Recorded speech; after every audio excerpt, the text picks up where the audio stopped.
এই যে finally guys আমরা চলে আসছি, আর একটু হলে দেখতে পাবে সেই রাধিকাপুর মেন বর্ডার বাংলাদেশের। হ্যাঁ আমরা চলে আসছি এই যে মেন বর্ডারে রাধিকাপুরে। এই যে দেখতে পাচ্ছ বাংলাদেশ টু ইন্ডিয়া।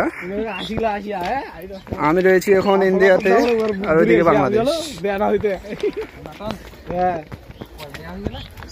এখানে অনেক লোক ঘুরতে আসছে আজকে 1 জানুয়ারি 2024।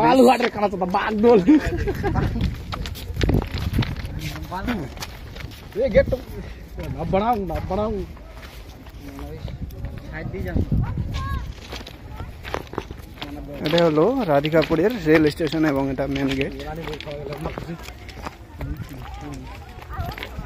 এই যে অনেক লোক আসছে এদিকে আজকে ঘুরতে।